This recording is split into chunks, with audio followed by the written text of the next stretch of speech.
제가 텍스트가 많이 나오는데요. 이 텍스트는 보통 읽는 것보다는 제 이야기를 들으시면서 이렇게 소개 차원에서 이렇게 넣도록 하겠습니다.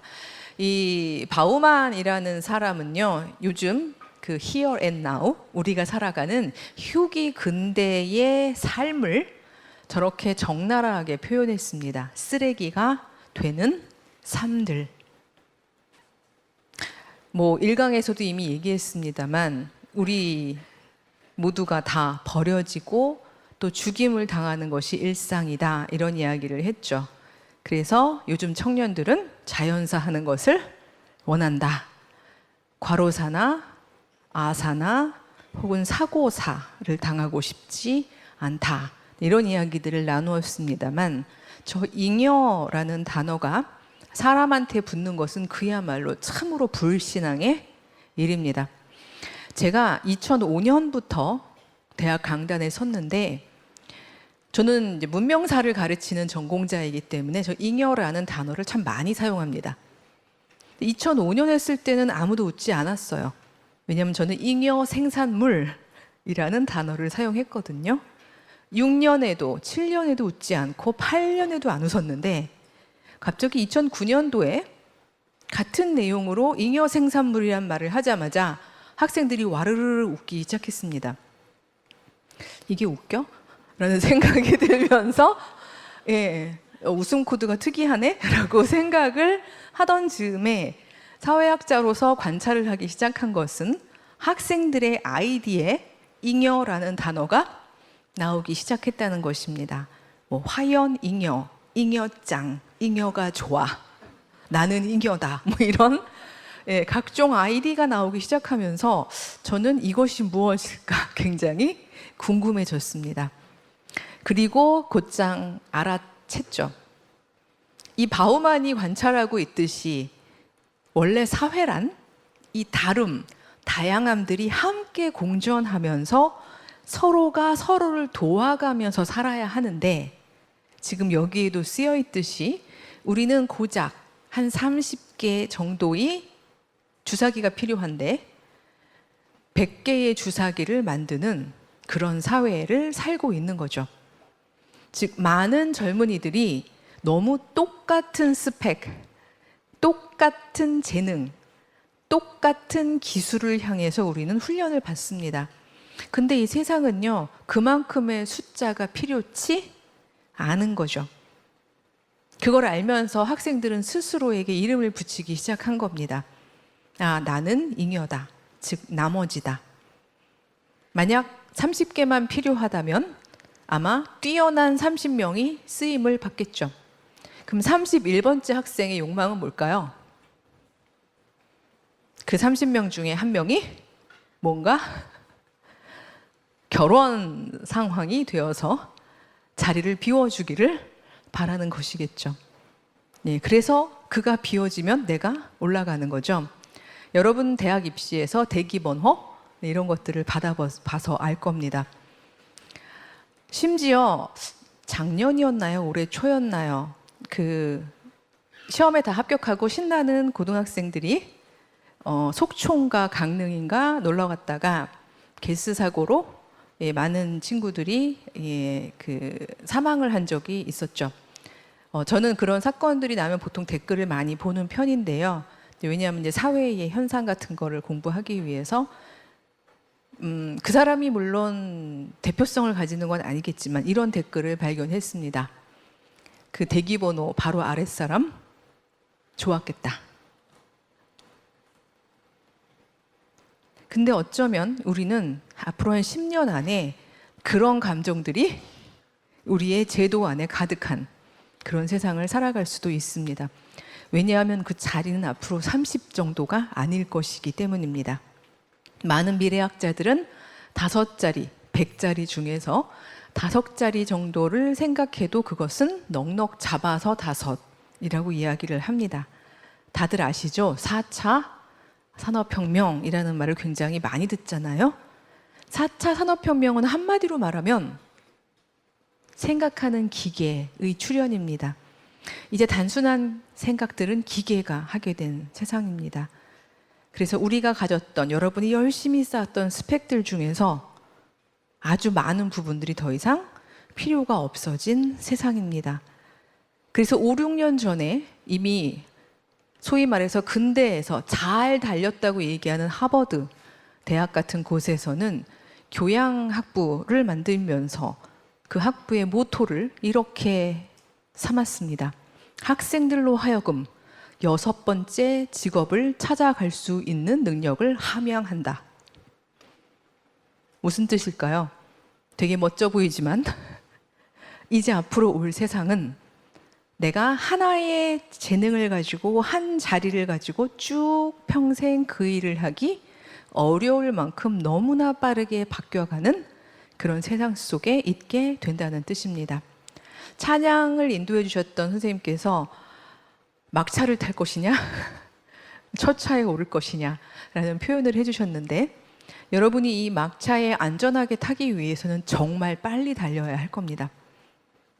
그리고 아마 옆을 마주보는 여유 따위는 가질 수가 없을 겁니다. 그래서 우리가 잠시 멈추고 나를 바라보지 않는다면 우리는 사실 이 마주봄이 줄 수 있는 자기 초월의 힘을 결코 경험할 수가 없습니다. 제가 말씀드린 바로 그 공허함, 공허한 눈빛이란 말이 그것입니다. 자기 초월이라는 말은 결코 추상적이지 않습니다. 사랑을 해본 사람들은 다 알아요. 어제 저녁에 한가득 채웠던 그 영어 단어들이요. 혁명이라는 단어를 발화했을 때 저는 여러분의 눈빛에서 소망을 보았습니다. 왜냐하면 그게 무엇인지를 경험한 분들이 굉장히 많더라고요. 이 안에는. 하지만 이 세상에는 그렇지 않아요. Let the revolution begin 하고 이야기를 해도 그게 왜 혁명이지? 라고 생각하는 친구들이 너무 많습니다. 어떤 제도에 오래 살다 보면 어떤 단어를 이해하기 힘들어집니다. 예를 들어 대학마다 요즘 교양 필수 과목으로 등장한 과목 중에 하나가요. 나눔 리더십. 나눔을 공부합니다. 왜죠? 자연 상태에서 배울 수가 없는 가치이기 때문입니다.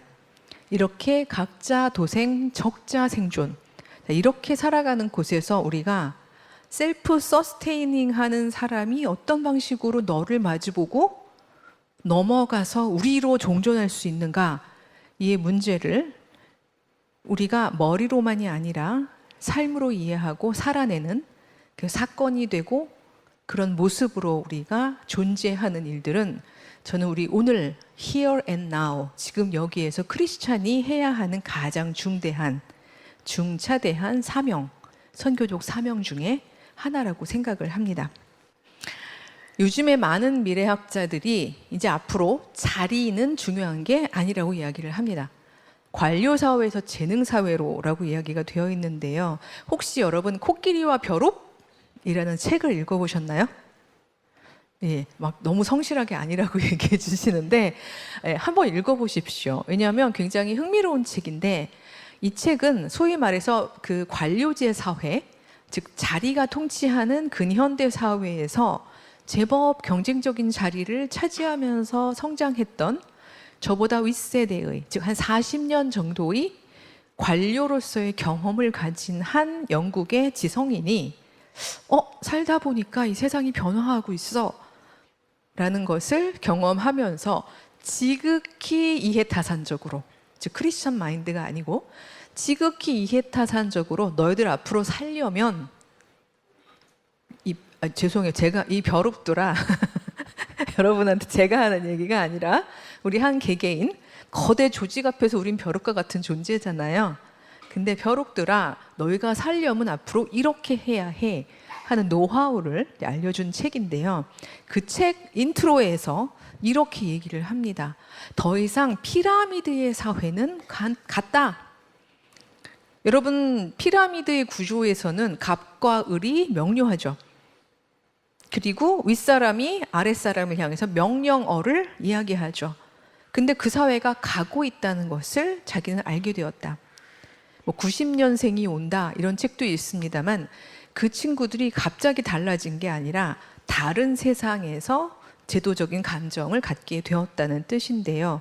이제 계약과 협상의 언어들을 이야기하는, 그래서 이 조직은 마치 비행기 항공망도처럼 뉴욕, 서울, 도쿄 이런 식으로 옮겨가듯이 많은 벼룩들이, 지금 우리로 치면 이제 우리 벼룩들은 어디로 옮겨온 거죠?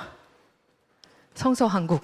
이렇게 모여서 이곳에서 어떤 공동의 에너지를 받고 어떤 하나의 프로젝트를 완성한 다음에 또다시 흩어지는, 그래서 뭔가 또다시 이합 집산 이러면서 살아가는 그런 방식의 삶이 앞으로 올 것이다 라고 이야기하면서 그 사회를 뭐라고 이름을 붙였냐 하면요, 재능사회라고 이름을 붙였습니다. 메리토크라시라고 하는데요. 메리트, 재능이 통치하는 사회라는 뜻입니다. 맨 아래에도 있지만 이제 재능에는 이름표가 달린다. 이 말은 무슨 말인가 하면요, 예를 들어서 제가 저를 증명할 때 나 무슨 대학교의 무슨 교수야 라는 그것이 저를 증명하는 게 아니라 말 그대로 저 백소용인데요, 이게 저를 증명하는 사회가 온다는 뜻입니다. 즉, 한 개인이 내가 가진 컨텐츠를 필요로 하게끔 나의 재능을 만들고 그 재능이 필요한 곳들에 가서 서로 협력해서 일을 하고 프로젝트가 끝나면 다시 저쪽으로 가는, 즉 항구적으로 자리를 갖는 게 아니라 그냥 내 재능의 이름표를 달고 움직이는 그 벼룩들이 모여서 그렇게 이합 집산하는 사회가 될 것이다 라고 이야기를 하고 있는 것입니다. 제가 이 이야기로 시작하는 이유는요, 우리가 근대 개신교 신자들이 자본주의 사회가 막 생겨날 때에 그 신앙의 열정을 자본과 개인의 자본주의 정신과 헷갈리고 혼동하면서 친화성을 가졌듯이 이 메리토크라시를 보면서 또다시 우리가 하나님이 주신 나의 삶, 나를 부양하는 삶을 마치 이 사회에 팔 수 있는 나의 메리트를 만들어서 나도 이렇게 뛰어다니면서 살아보자 라는 방식으로 잘못 신앙화 혹은 신학화 할 위험성이 있기 때문에 이 이야기로부터 시작을 합니다. 사실 성경에는 이미 메리토크라시를 예언하고 비전을 가지고 있는 텍스트가 처음부터 있었습니다. 아까 얘기했던 바로 메리토크라시라는 파란 단어가 저건데요. 제가 사회학자로서 문명을 계속 3등분 한다고 그랬죠. 첫 번째 등분은 아리스토크라시, 아리스토, 귀족이 통치하는 사회 같죠. 뷰로크라시, 여러분은 그 뷰로크라시의 막차 정도에 있습니다. 뷰러라는 말은요, 프랑스 말로 사무용 책상을 의미합니다. 나 S그룹 상무야, 이런 게 뷰러입니다. 그게 모든 걸 말하는 사회, 그 사회에도 점차 저물고 있다는 것이 이제 학자들의 의견이란 건데요. 이제 앞으로 올 사회는 메리토크라시다. 그 사람의 메리트가 통치할 거다. 이 프로젝트는 누굴 불러야 해? 이런 거죠. 그런 식으로 한 개인의 메리트가 필요로 하는 그런 사회가 올 것이라는 뜻인데요. 이 메리트크라시의 메리트라는 말은요, 사실은 어원적으로 같은 건 아니지만 성경 안에서 처음부터 계속해서 반복하고 있는 카리스마하고 매우 친화성이 있습니다. 바로 이 이야기로부터 시작을 하려고 하는데, 여러분은 카리스마 어떻게 해석하고 싶으세요? 쟤는 카리스마가 있어. 보통 그런 얘기 많이 쓰죠. 자, 카리스마란 히브리 텍스트로부터 온 단어인데요. God given talent, 하나님이 주신 재능, 메리트라는 뜻입니다. 그 사람에게 부여된 그 사람만의 메리트. 성경은 아주 처음부터 처음의 남자와 처음의 여자의 메리트가 다르게 분리해서 마주보게 하셨죠. 그러면 이 둘이 서로 도울 수 있는 것은 다름으로 서로를 돕게 되는 거죠. 왜요? 메리트가 다르니까요. 둘이 똑같으면 하나는 버려져요. 비교가 되고 덜 발달한 사람을 버리게 되겠죠. 하지만 이 둘은 너무 다르기 때문에 이 다름으로 서로를 건설할 수 있게 되는 겁니다. 처음부터 그렇게 만드신 하나님께서는 끊임없이 당신의 나라가 이 메리트들이 활용되면서 서로를 건설하는 그런 공동체가 되시기를 바랬어요. 그래서 이집트에서 그 바벨론의 그 바벨탑과 같은 수직 위계, 피라미드와 같은 수직 위계 속에서 자신들의 메리트를 제대로 발휘하고 살지 못하는 그들을 끄집어내셔서 새로운 하나님의 계약사회를 이루는 삶으로 인도하셨죠. 그게 여러분이 알고 있는 사사 시대입니다. 사사 시대를 왕정을 좋아하는 사람들은 그때가 마치 왕이 없어서 저마다 자기 소견대로 행했던 매우 정신없는 사회라고 생각을 하지만, 그러나 이스라엘 전통에 보면요, 이 시대를 굉장히 이상적인 사회로 평가하는 전통도 있습니다. 왜냐하면 사사 시대에는 오직 누구만이 왕이셨게요?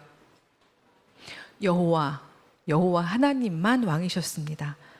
어저께 아버지는 한 분이시다라고 얘기하신 예수님의 말씀처럼 이 당시는요, 왕은 여호와 한 분이시다.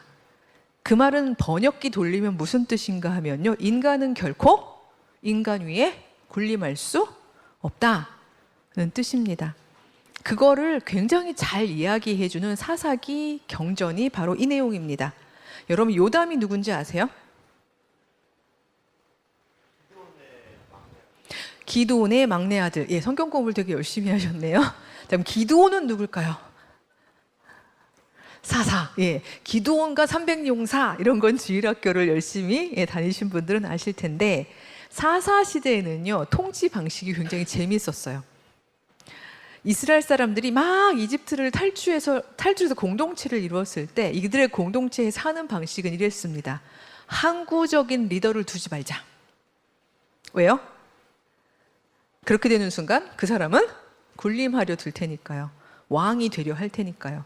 그러니 우리는 God given talent, 하나님이 주신 재능이 있는 사람이 그때 필요한 도움으로 살게 하자. 기드온은요, 굉장히 독특한 재능이 있었는데요. 그게 뭔가 하면 잔머리를 잘 굴렸어요. 여러분 성경 잘 보면요, 기드온 시절에 아주 힘이 센 외세가 수확철만 되면 우르르 몰려와서 이 사람들이 애써서 지은 농사를 다 빼앗아서 가버립니다. 이스라엘 사람들은 무기가 없었기 때문에 할 수 없이 빼앗겨야 되는 거예요. 근데 기드온은 적어도 자기의 노력해서 얻었던 곡식은 빼앗기지 않았어요. 성경을 여러분 열심히 읽어보시면 기드온은 어떤 방식으로 자기 곡식을 지켰을까요? 포도즙을 짜는 기계에다가 밀타작을 했어요.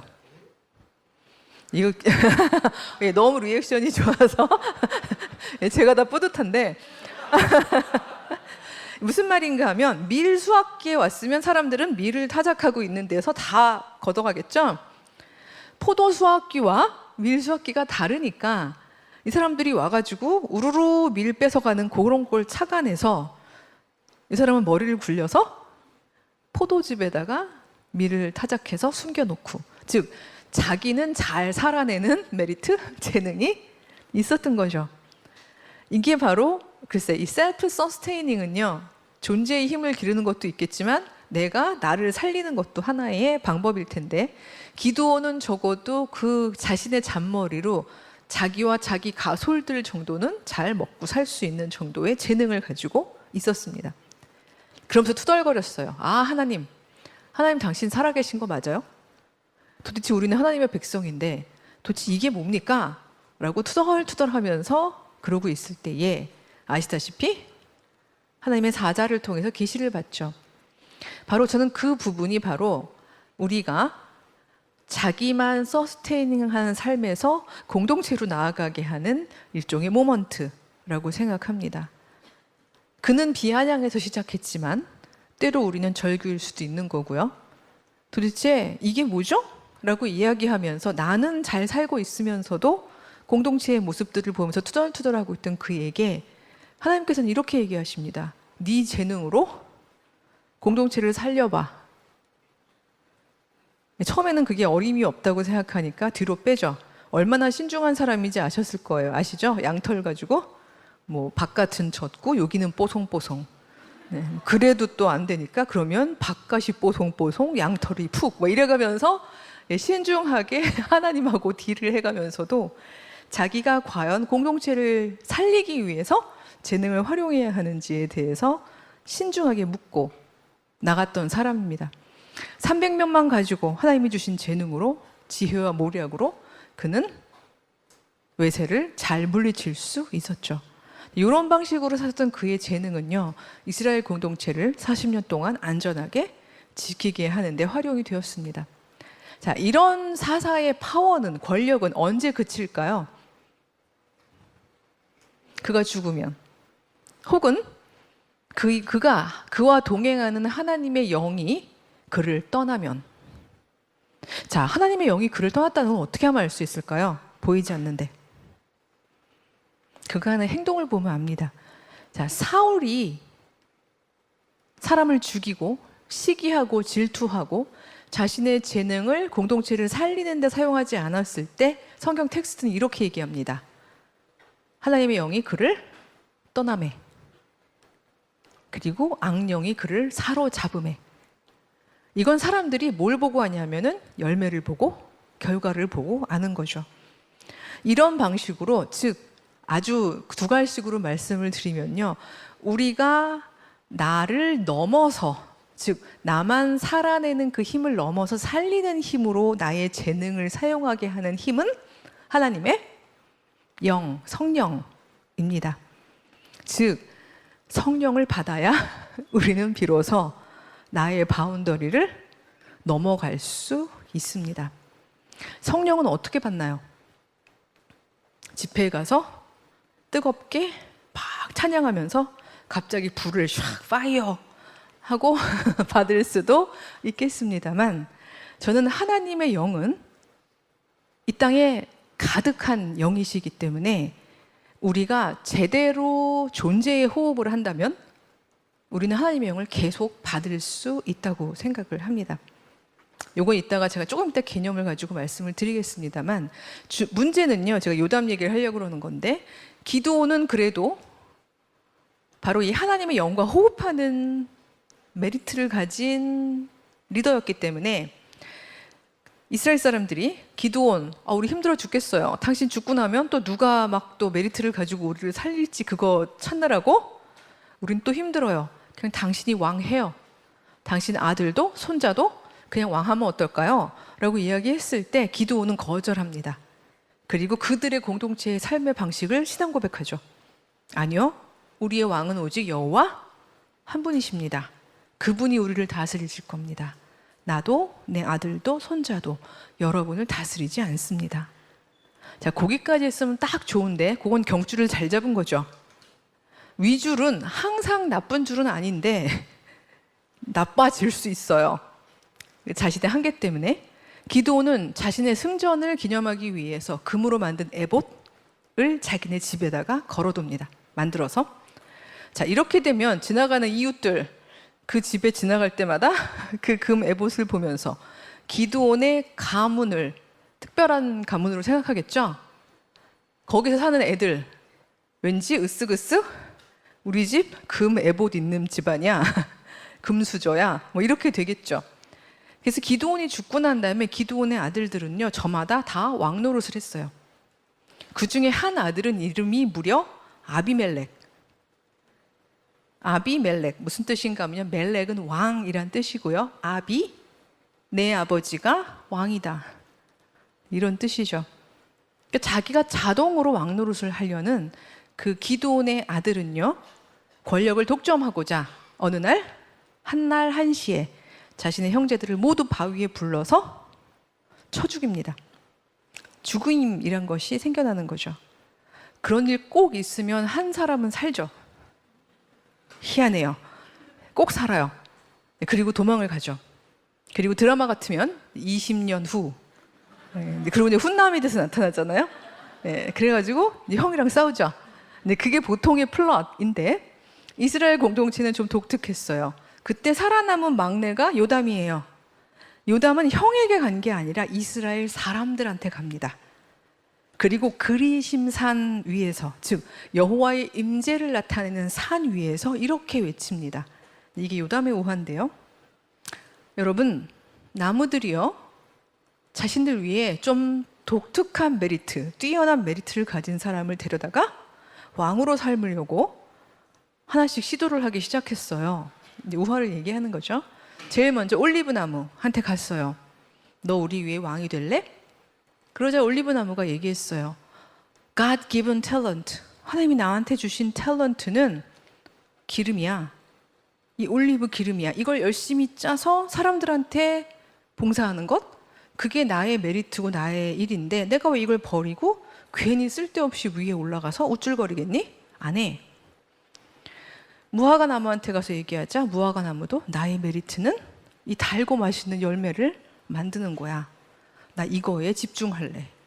포도나무는 포도주를 만드는 데 집중을 하겠다고 하죠. 이게 바로 제가 열심히 읽으면서 그렸던, 그래서 찾아냈던 이스라엘 사람들의 초기 공동체적인 비전입니다.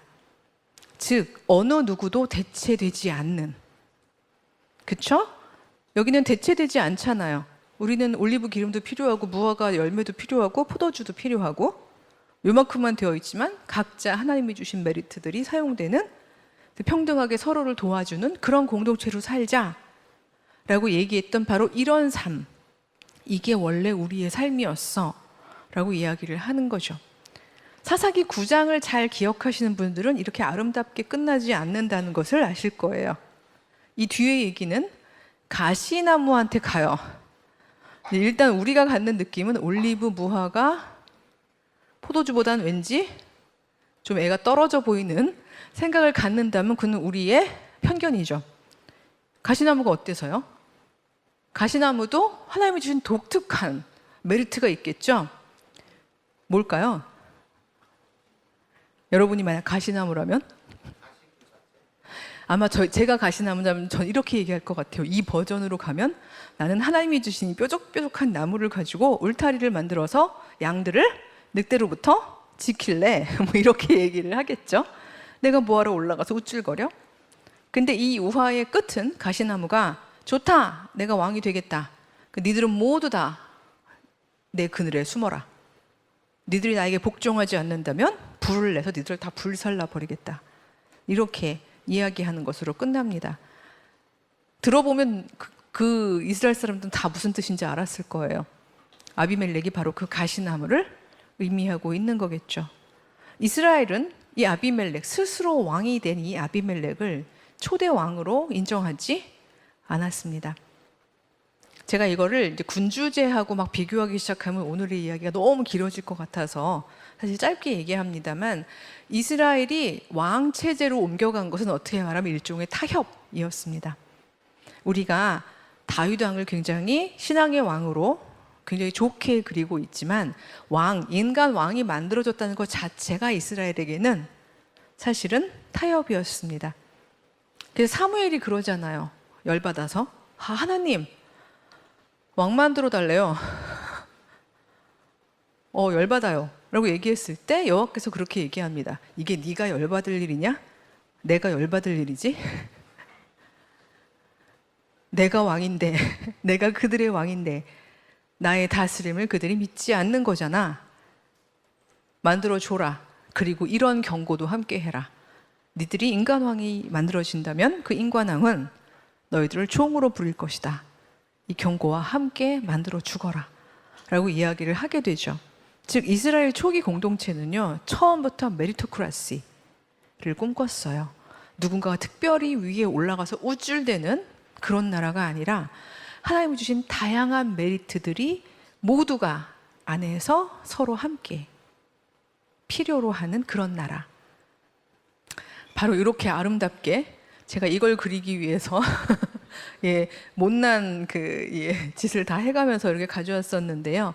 바로 이렇게 서로가 함께, 물론 다 채울 수 있었지만 힘이 들어서 이렇게 5개만 했어요. 예, 설마 메리트가 5개밖에 없겠어요? 예, 쭉 그리면 될 것 같은데, 이렇게 서로가 마주 보고서 서로가 함께 꼭 필요한, 너만의 메리트가 꼭 필요한, 혜영이의 말에 따르면 혜정이의 메리트도 꼭 필요한 바로 그런 나라. 그래서 서로가 함께, 이 카이 알렐론이란 단어는요, 사도 바울이 교회를 말할 때 제일 많이 사용한 단어예요. 바로 서로가 함께, 이런 뜻이거든요. 카이 알렐론, 서로가 함께 서로를 건설해가는 나라. 그게 이스라엘의 초기 공동체의 비전이었고, 사실은 열심히 그걸 위해서 노력하다가 기승전 망했죠. 구약은요, 굉장히 신기한 텍스트입니다. 망한 걸로 끝났으면 대부분은 창피해서 글을 남기지 않습니다. 열심히 남겼어요. 기승전 망한 이야기를. 우리가 왜 망했냐, 이거를 열심히 성실하게 남긴 뒤에 거기서 끝나지 않고 기다리죠. 우리는 망했지만, 그러나 이건 여호와의 실패가 아니다. 그래서 우리는 또다시 우리 비전이 이 땅에서 도래할 날을 기다린다 라고 이야기하면서 우리가 알고 있는 예수 그리스도로 이어지는 것을 알게 됩니다. 초대교회도 바로 이런 비전 속에서 살았던 거죠. 그래서 교회에 사는 방식은 이랬습니다. 이 게르하르트 로핑크는 어제도 나왔던 신약 성서학자인데요, 사도 바울이 교회를 향해서 했던 수많은 말들 중에서 제일 많이 썼던 서로가 함께를 깨알같이 모아봤어요. 그걸 모아서 제가 쭉 붙였더니 이런 말이 나왔습니다. 서로가 함께 서로 앞장서서 존경하고 합심하고 받아들이고 충고하고 기다리고 쭉 가다가, 제가 제일 좋아하는 서로가 함께가 뭔가 하면요, 서로를 건설하는 사람이라는 뜻이 있어요. 오이코도메오라는 헬라어 동사를 사용했는데요. 여러분, 성경 열심히 읽으신 분들도 사도 바울이 서로를 건설하란 말을 했어? 라고 생각하신다면, 우리는 익숙한 번역어로 뭘 알고 있냐면요, 서로 덕을 세우십시오 라는 번역어로 알고 있습니다. 자, 덕을 세우십시오라고 얘기한 그 부분은 바로 데살로니가전서 5장 11절 말씀인데요, 그 동사가 바로 저 동사입니다. build up, construct, 건설하십시오. 이거는요, 창세기부터 끝까지 일맥상통하는 경줄이라고 저는 생각합니다. 성경은요, 건물을 건축하는 거에 대해서 끊임없이 경고해요. 여러분, 여리고성에 들어갈 때요, 대부분 여러분들이 기억하는 에피소드 1화는 뭐만 기억하시죠? 예, 막 7바퀴 돌고는 빡 무너지고, 그것만 기억하시는 거죠?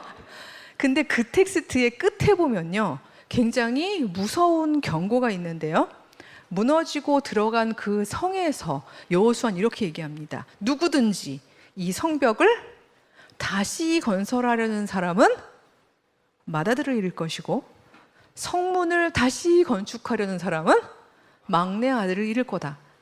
사실은 저는 이 부분이 더 중요한 부분이라고 생각하거든요. 왜요?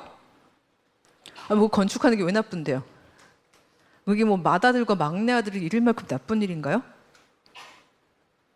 성벽을 건축하려면 뭐가 필요하죠? 노동력. 돌도 필요해요. 맞아요. 근데 노동력이 필요합니다. 즉, 수많은 노동력을 동원할 수 있는 자, 누구죠? 왕입니다. 즉, 성벽을 건축하고 성문을 건축하려는 사람은 대부분 권력을 자기에게로 집중하고자 합니다. 따라서 이스라엘 사람들은 계속해서 신앙 고백했습니다. 여호와, 당신이 우리의 산성입니다. 우리 복음성가 부를 때 막 부르죠. 주는 나의 산성. 바로 그 부분입니다. 우리는요, 주님이 우리의 산성이라는 걸 믿으면 되는 거지, 벽돌로 산성을 쌓기 위해서 내 권력을 가질 필요가 없는 공동체다. 이것이 처음부터 이스라엘이 신앙 고백했던 신앙 고백이었어요.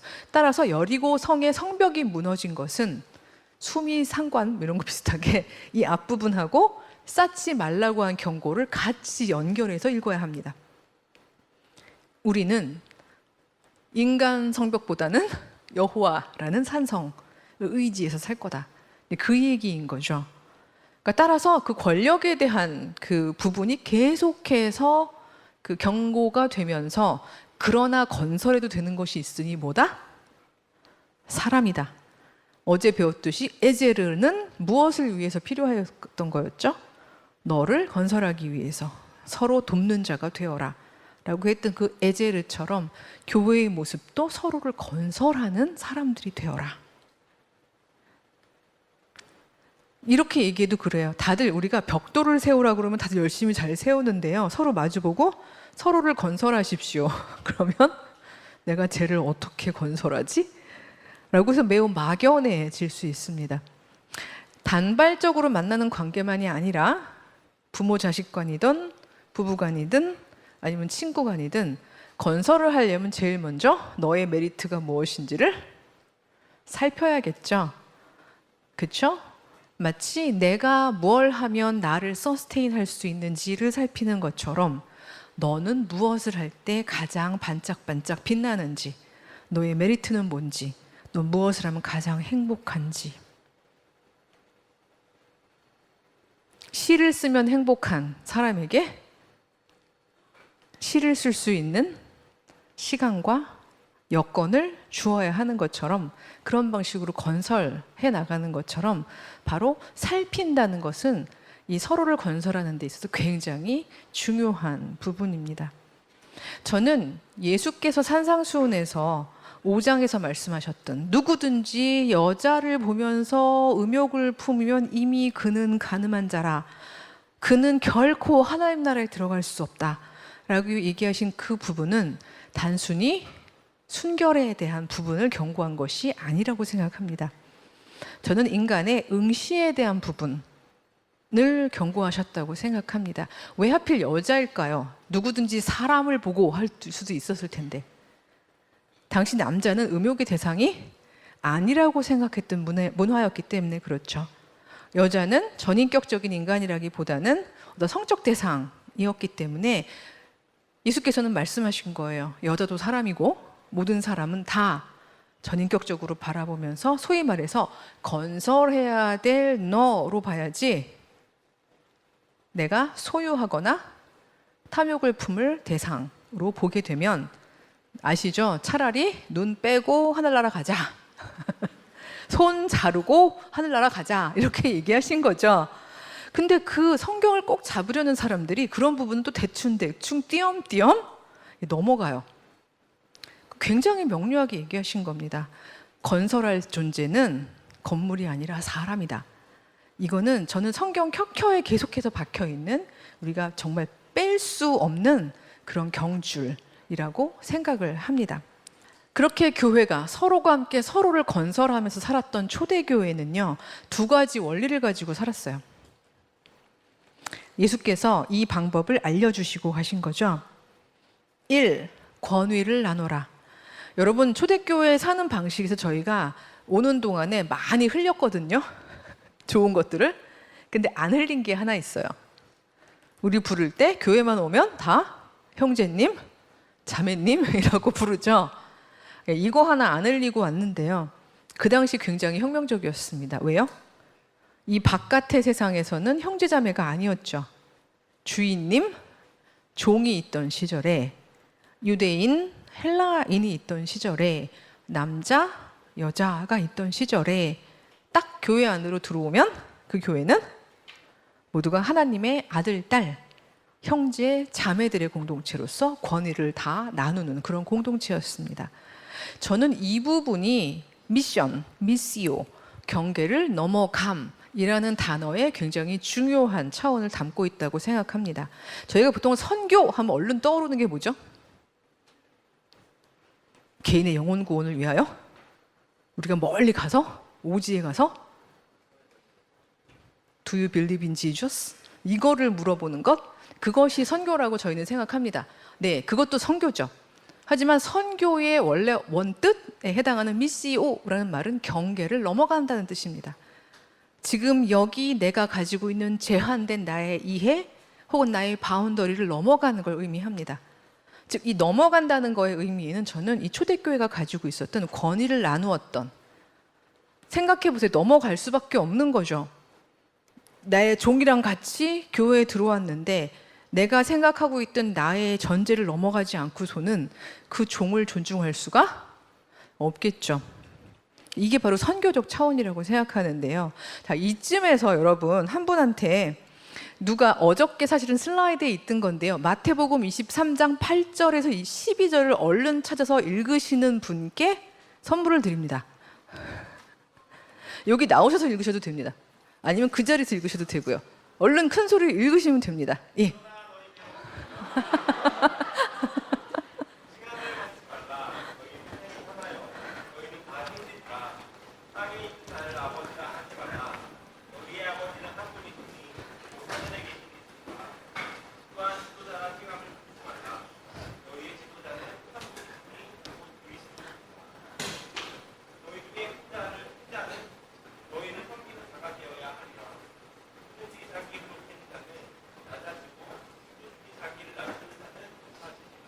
예, 감사합니다. 예, 이따 나중에 책 받아가세요. 여기다 갖다 놨습니다. 바로 저 부분이 초대교회 안에서 계속 들릴 때마다 각 개개인들은 자신이 그곳에서 제한받았던 자신의 어떤 익숙한 전제들을 넘어가야만 했을 겁니다. 미시오. 우리나라에도 그런 일들이 있었죠. 그 금산교회인가요? 기억자로 된 교회? 그쵸. 전라도에 가면 있는 그 교회가 세워졌던 그 유래도 여러분이 아시겠지만 그 주인, 당시에 이제 신분이 있던 주인이 교회를 세우면서 종이었던 분이 성경 해석에 재능이 있는 것을 보면서 공부를 시키죠. 그리고 목사 안수도 받고 왔을 때 주인이었던 분이 장로님으로 그 종이었던 분의 어떤 목회를 충분히 잘 서포트하면서 함께 살아갔던, 전 이것도 경계를 넘는 거예요. 즉 내가 너를 향해 나아가게 하는 그 매개체는 바로 성령이신 거죠. 바로 그렇게 경계를 넘어가게 하는 것, 바로 이 권위 나눔은 너의 메리트를 봐주고 그것을 세워주는 것입니다. 왜냐하면 그것은 나를 갈아 넣을 필요가 없는 거예요. 나는 나의 메리트가 있기 때문에 그렇죠. 이것은 윈윈이지 누구 하나가 대체되는 것도 누구 하나가 버려지는 것도 아닙니다. 따라서 이 권위 나눔이란 부분은 사실은 초대교회에서 굉장히 광범위하게 이루어졌고 쉬운 일이었음에도 불구하고 사실 오는 동안에 굉장히 우리는 많이 잃어버렸죠. 예, 지금 와보면 교회는 그렇지 않은 일들이 너무 많습니다. 제가 제일 불편한 것 중에 하나가 의전이란 게 굉장히 불편합니다. 우리가 권위를 나눈다면, 그렇죠? 우리는 어떤 특정한 인간을 말이 이상하지만 특별히 존귀하게 대접할 필요가 없다고 생각합니다. 그렇죠? 막 주강서에도 물 떠오세요. 드세요. 목이 마르면 무례하지 않은 정도의 자기 일은 자기가 다 알아서 할 수 있게끔 사실 우리가 그렇게 자연이 되어야 하는데 가끔 가보면요 교회가 관료제를 닮은 그런 교회를 갈 때가 있어요. 그런데 가면 너무 이렇게 불편할 때가 많습니다. 그런데 가면 목사님들이 노룩을 하시더라고요 이렇게. 왜냐면 항상 주변에서 서포트하는 분들이 있기 때문에 막 이렇게 휙휙 하시면 그 다음에 이렇게 탁 이러면 손에 이렇게 휴지가 이렇게 오면 땀 닦으시고 막 이렇게 하시고 그러는데 저는 굉장히 권위 나눈 부분에 있어서 그거는 옳지 못한 공동체의 삶의 방식이라고 생각을 합니다. 소유 나눔은 비교적 잘하고 있는 것 같죠?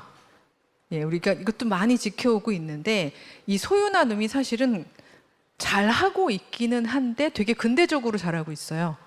그래서 개인이 벤자민 프랭클린처럼 내 인간에게서 돈을 다 짜내가지고 번 돈으로 그걸로 헌금해서 잘 사는, 이렇게 되다 보면 어저께 나왔던 또 그 S교회의 어떤 장로님처럼 그랬을걸요. 그분이 그 교회 출신이 맞는 걸로 아는데 자기는 정말 열심히 해서 돈을 많이 벌기 위해서 정말 근면성실하고 프랭클린처럼 사는데 그 이윤 추구의 극대화를 위해서 교회 가면 뭐 주차장 봉사도 하시고 헌금도 많이 하시는 걸로 아는데 그 이윤 극대화를 위해서 내 영업장의 비정규직은 2년이 되기 전에 23개월에 다 해고시켜버리는 그런 합리성을 발휘하는 것. 그런 방식의 삶은 그러니까 사실은 저는 이 교회가 가지고 있는 공동체적인 소유 나눔의 덕목을 제대로 못 붙잡고 있는 거라고 생각합니다. 개인으로 성취해서 아무리 넉넉하게 나누어도 그건 예수께서 말씀하신 소유 나눔의 삶이 아닌 거죠. 여러분, 오늘 이 집에 구원이 이르렀다. 누가 하신 말씀이죠? 예수께서 하신 말씀이죠. 누구한테 하신 말씀이죠? 삭개오. 여러분 모두가 성경 말씀을 잘 알고 있는데요. 놀랍지 않나요? 전 어렸을 때 이거 굉장히 신기했습니다. 삭개오야, 네가 구원받았다. 이렇게 얘기 안 하셨죠? 그렇죠? 그리고 구원이란 단어는 적어도 제가 알고 있기로는 죽어서 천국 가는 거라고 알고 있었습니다. 근데 예수께서는 오늘, now, 이 집에, here, 구원이 이르렀다. 이렇게 얘기하셨거든요. 그러니까 구원이 현재 지금 이곳에 이른 거예요. 근데 삭개오한테 이른 것도 아니고 한 개인한테 이른 것도 아니고 삭개오의 오이코스, 집에 구원이 이르렀어요. 무슨 일이 벌어졌길래 이런 구원이 이르렀을까요? 삭개오가 뭐라고 선포했죠? 주님, 제가 그동안 등쳐먹은 거 있었죠? 아시죠, 주님? 율법에는 2배로 갚으라고 그랬지만 저 4배씩 갚겠습니다. 자, 이 얘기는 앞으로 쭉 등쳐먹고 4배 갚겠습니다. 이런 뜻이 아니죠. 제 삶을 돌이키겠습니다. 다시는 안 그럴게요. 한 거에 대해서는 4배로 갚겠습니다. 이 뜻이죠. 그리고요, 제가 가지고 있는 재산의 반을 나눠서 가난한 사람들하고 함께 쓰겠습니다. 이 말을 듣자마자 예수께서 하신 말씀이에요. 오늘 이 집에 구원이 이르렀다. 왜요? 이제 삭개오의 오이코스는요, 오이코스, 집. 삭개오의 이 집 울타리 안 말입니다. 이곳은 앞으로 무엇이 넘치냐? 소유 나눔이라는 것이 작동하는 공간이 될 것이기 때문입니다.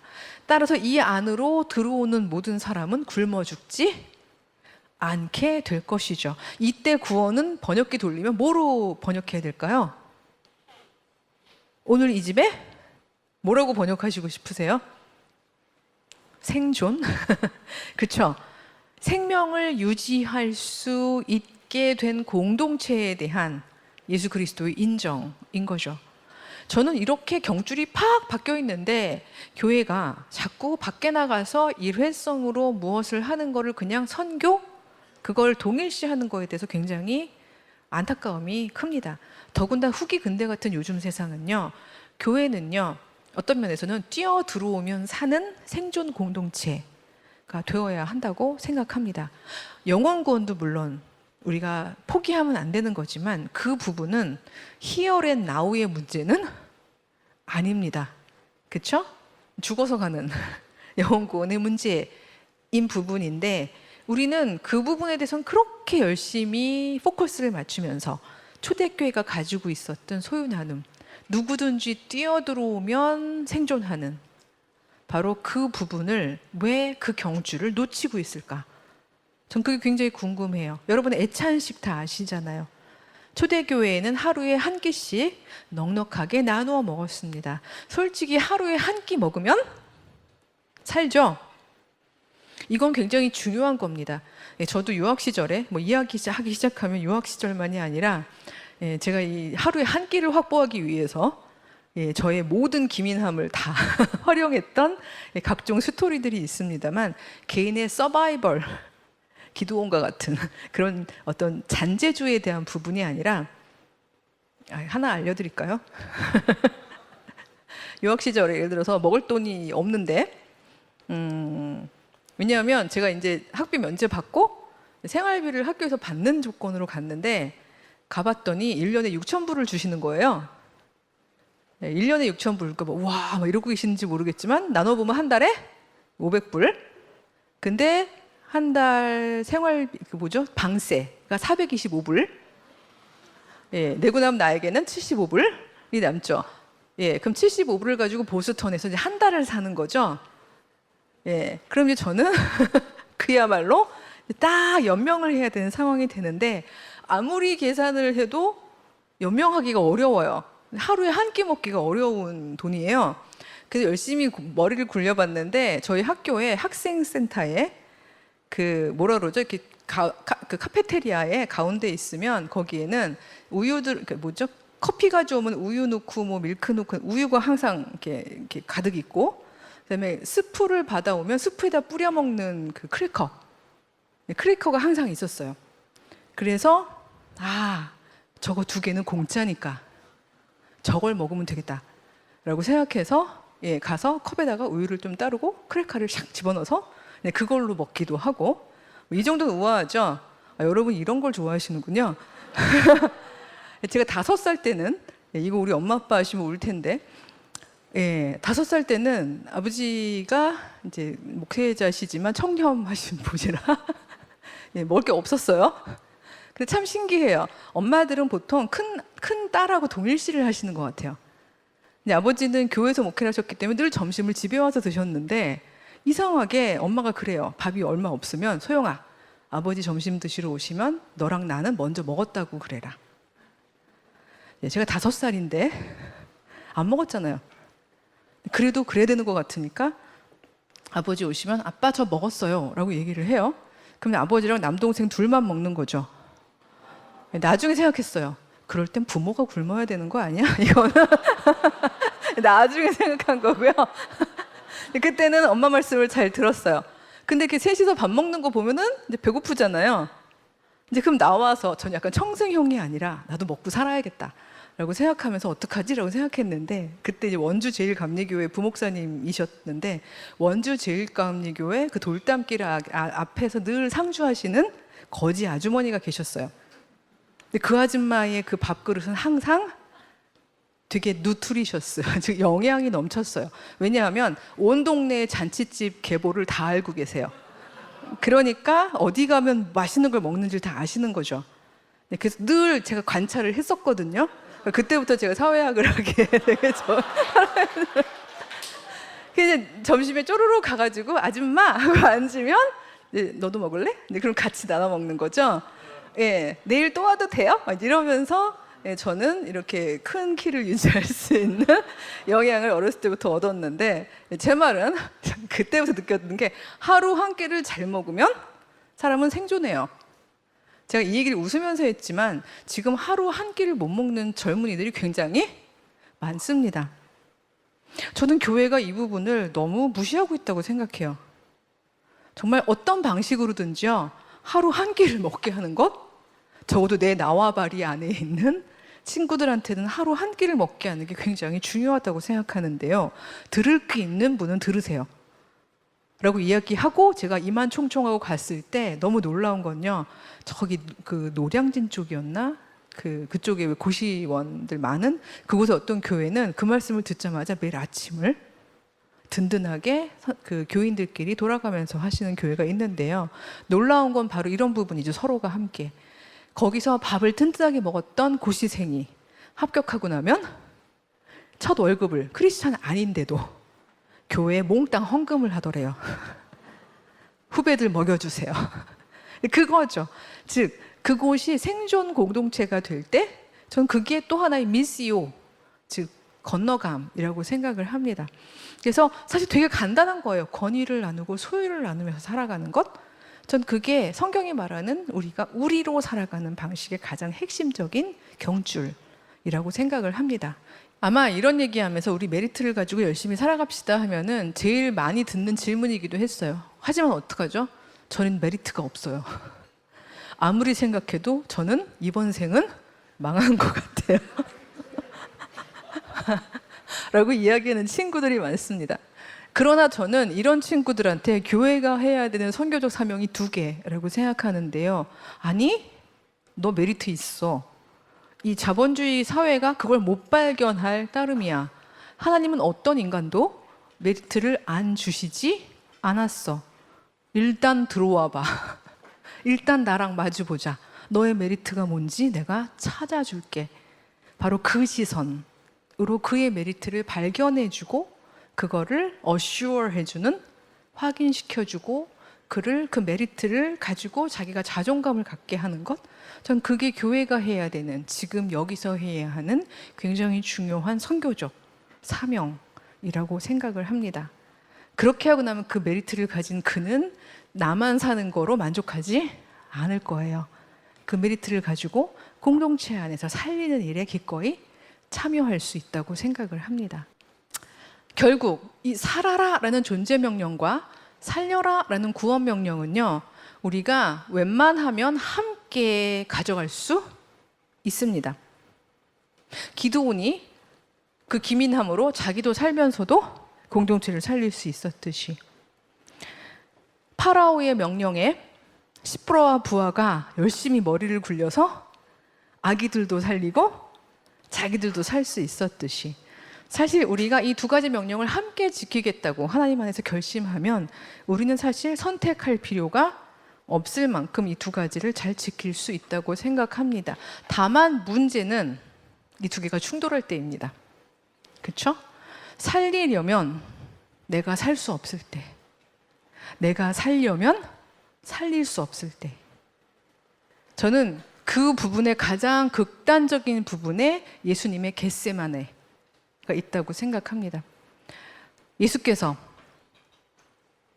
이스라엘 사람들이 그 형식적인 율법주의 때문에 정말 자유가 없는 삶, 하나님 앞에서 억압적인 삶을 살아가고 있는 것을 보면서, 아니다, 그분은 니들 아버지 되신다. 누가 아버지한테 나가면서 세금을 내냐?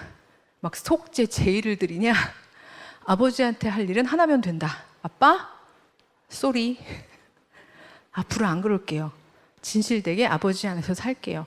그거 하나면 돼 라고 이야기하시는 그 메시지가 어떤 방식으로 기존 시스템을 흔들지를 아시고 계셨기 때문에 사실은 예수님도 견적이 나오셨을 거예요. 내가 살려면 이쯤에서 관둬야 한다는 것. 근데 예루살렘에서 한판 하셨죠. 예루살렘에서 이 기도하는 집을 강도의 소굴로 만들다니 하고 정의로운 분노로 시스템을 완전히 흔드시고 난 다음에 예수님은 겟세마네에 가서 기도하십니다.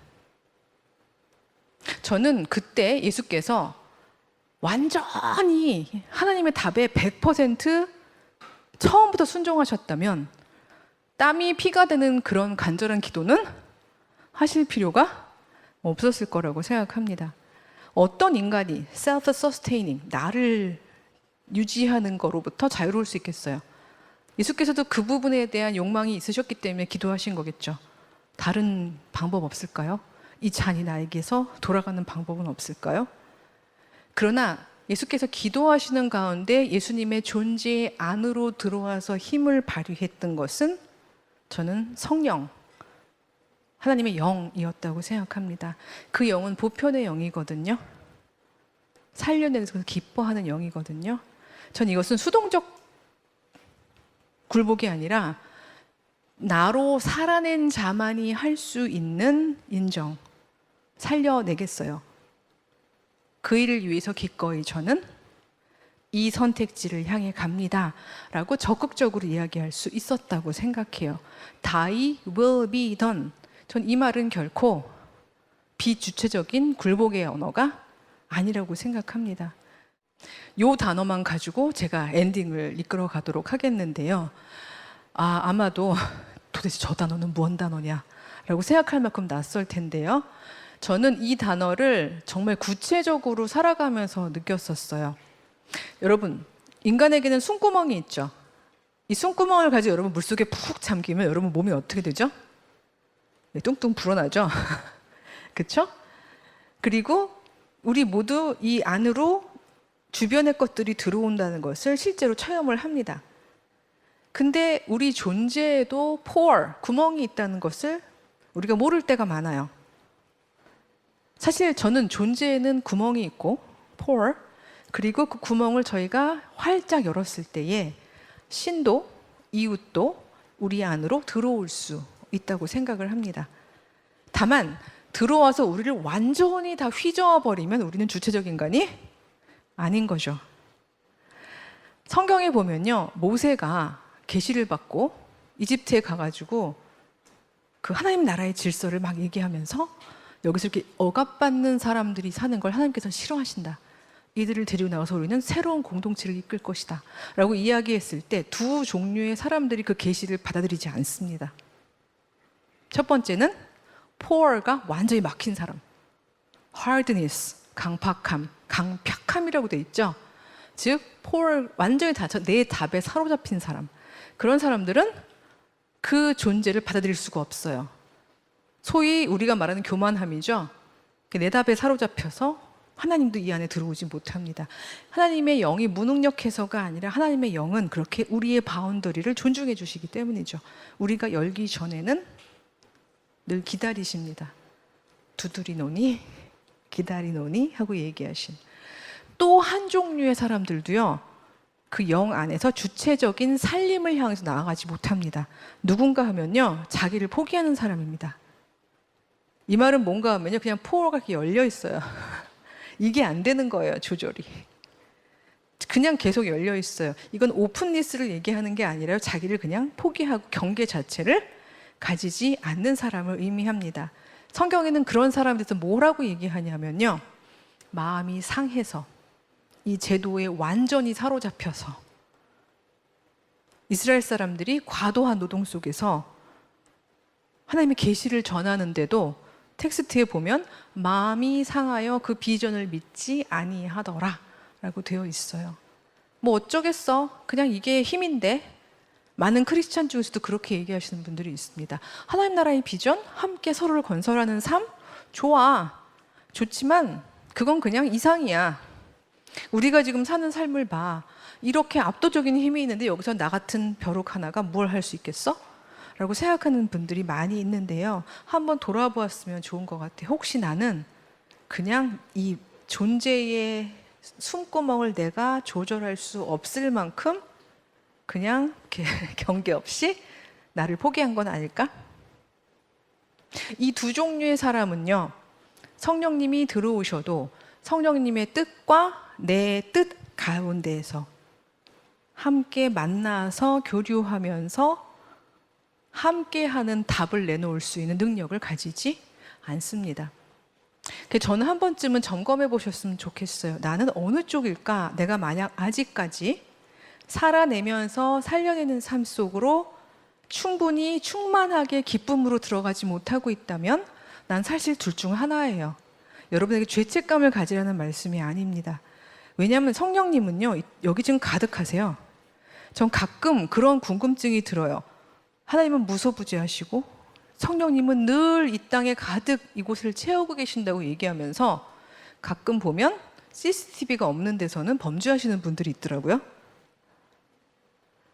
그거는 하나님이 무소부재하시다는 걸 안 믿는 거 아닌가요? 하나님이 지금 여기 가득하시다면 지금 여기도 가득하세요. 안 보일 뿐이죠.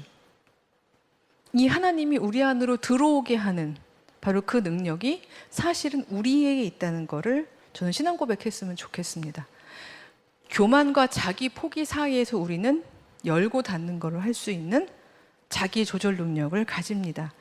이거를 비벌리 해리슨이라는 윤리학자는요, 하나 넘겨보시면요, 이런 말로 표현했어요. 급진적 상호애, radical mutuality, mutual love.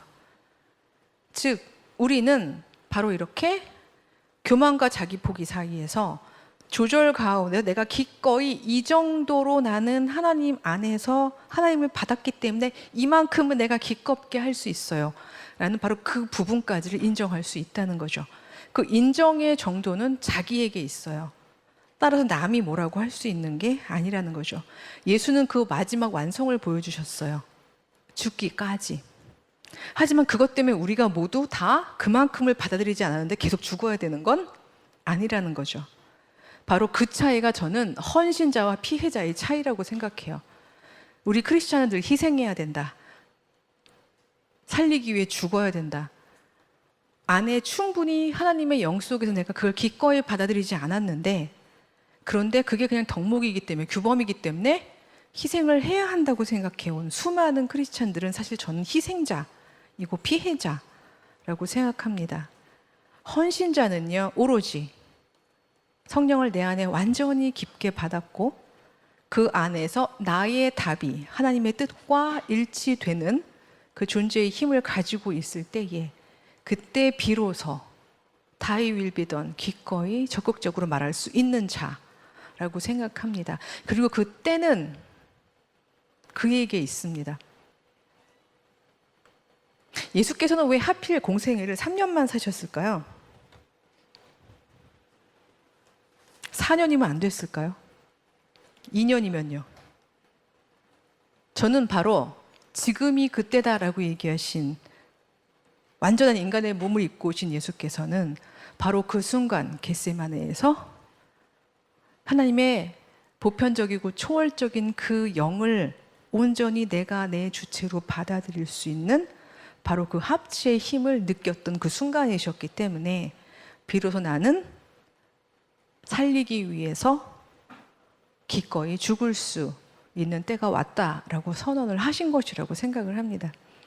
그래서 그때는 저희 많은 신자들에게 각자 다른 때라고 생각을 합니다. 저는 첫날 여러분들 셀프 서스테이닝이 굉장히 중요하다고 말씀을 드렸는데요. 마찬가지로 우리가 우리로 존재하기 위해서 계속 우리가 공동체로 잘 있기 위해서 네가 희생해야 돼.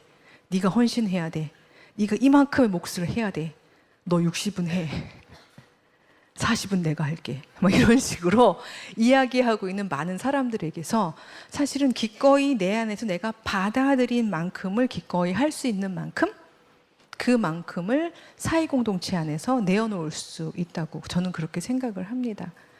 그래서 여러분들이 이 3일 동안의 성서왕국 모임들을 통해서 부담감을 가져가시지는 않으셨으면 좋겠어요. 교회에서 제일 많이 쓰는 말이 거룩한 부담감이죠. 예, 그럼 저희 계속 막 거룩한 부담감을 가져야 돼 라고 생각하면서 열심히 힘들게 살아왔는데 하나님은 우리에게 부담감을 가지라고 창조하신 게 아니라고 생각합니다. 다만 그 이야기는 나 혼자 탱자탱자 살자는 이야기는 결코 아닙니다.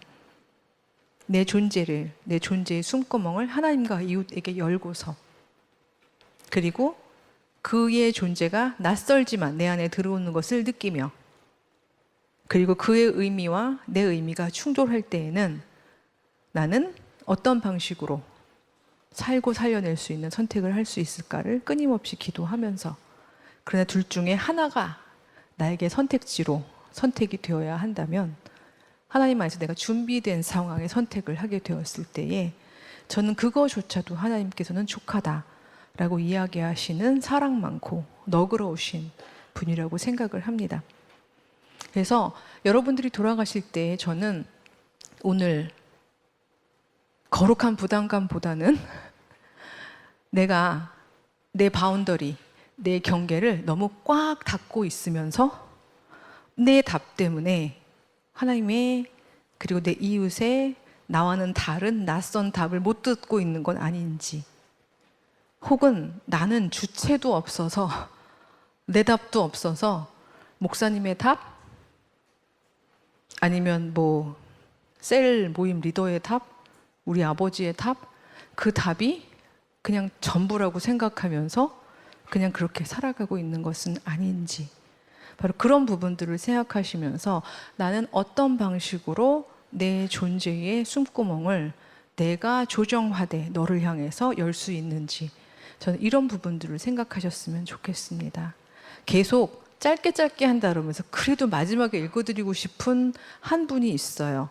그분이 본회퍼라는 분인데요. 본회퍼가 그리스도인의 사귐에 대해서 했던 이 말을 저는 가장 사랑합니다. 뭐라고 얘기했냐면요. 그리스도교적인 사귐 그 자체보다 그 사귐에 대한 자기의 꿈을 더 사랑하는 사람. 우리 공동체는 이렇게 되어야 돼. 우리는 이런 모습이어야 돼. 라고 이야기, 그 꿈을 사랑하는 사람은 비록 그 사람이 엄청 인격적이고 정직하고 진지하고 희생적이고 사귐을 생각하는 고매한 자라도 그는 그리스도교적 사귐을 파괴하는 사람이 됩니다. 저 문장의 다음 맥락에는 이런 말이 있습니다. 그는 우리 사이에서 그리스도를 존재케 하는 게 아니라 형제들, 자매들 사이에 자기 자신이 서 있습니다. 라고 이야기합니다. 교회는요, 사이 공간을 그리스도의 공간으로 남겨놓는 그런 공동체입니다. 저는 기도하시면서 그 생각을 했으면 좋겠습니다. 혹시 내가 너무 사회적 선교의 꿈에 사로잡혀서 적어도 내가 속한 이 공동체는 이러이러한 걸 이루어야 된다고 생각하면서, 실은 그 일은 굉장히 중요한 일이기 때문에 다른 사람들이 아직 준비가 되지 않았지만 이끌고 나가야 된다고 생각하신다면, 사실 바로 당신은 그 사이 공간, 그리스도의 공간을 침범하고 있는 사람입니다 라고 보네포는 이야기를 한 겁니다. 앞으로 나아갈 우리들의 삶은요, 큰 바다와 같습니다. 어떤 세상이, 어떤 문명이 펼쳐질지 모릅니다. 그러나 한 가지 분명한 것은, 바뀌지 않는 경줄은, 그러나 우리들은 다 하나님이 주신 다른 각자의 메리트를 가지고 이 사귐 안에서 서로를 건설하는 방식으로, 단 한 사람도 버리지 않는 방식으로 함께 생존 공동체가 되어야 한다는 것이라고 저는 그렇게 생각을 합니다. 그래서 늘 그리스도의 자리를 침범하지 않으면서, 그러나 각자의 바운더리에서는 한 걸음 나와서 바로 나도 너도 사이 공간으로 나오는 그 가운데에 교회로 살아가는 그런 여러분이 되시기를 소망하고, 그리고 또 축복하고 기도하겠습니다. 그래서 3일 동안 글쎄 얼마나 전달이 될 수 있는지를 너무 간절히 고민하고 막 녹음하고 밤에 듣고 그랬어요. 내일 거랑 연결을 어떻게 해봐야 될까 이러면서 고민을 많이 했는데, 사실 이번 3번째 강의가 사실 제게는 제일 힘들고 어려웠던 것 같습니다. 왜냐하면 이거는 The End로 마침표를 찍는 것이 아니라 지금 우리가 앞으로 과정 중에서 살아내야 하는 부분이 될 것이기 때문입니다. 그래서 이 기도로 여러분들 오늘 마무리에 첫 기도를 해주셨으면 좋겠습니다. 눈을 감으시고,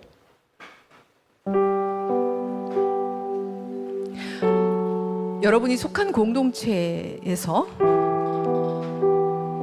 여러분은 어떤 자리 즈음에 있는지,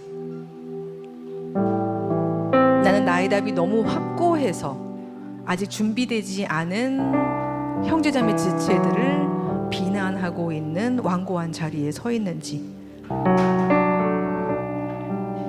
아니면 내가 충분히 채워지지 않았음에도 불구하고 그 답이 맞는 것 같아서 그냥 나의 신학적 체험이 없이도 따라가고 있는지, 혹시 나는 하드니스, 강팍함의 교만함의 자리에 있는지, 자기 포기, 상하고 지친 상황에 있는지, 저는 그 부분을 점검해 보았으면 좋겠습니다. 그리고 기도 가운데 행여나 우리가 만약 어느 공동체의 리더라면 그리스도의 자리인 사이, 너와 나 사이의 그 공간을 내가 완고하게 서서 차지하고 있는 것은 아닌지, 그래서 사귐을 방해하고 있는 것은 아닌지, 그래서 각자가 가진 하나님 안에서의 고유한 메리트들을 충분히 살피고 건설할 수 없게 만드는 사람이 행여나 나는 아닌지, 이런 생각들을 하시면서 묵상 기도 하시기를 바랍니다.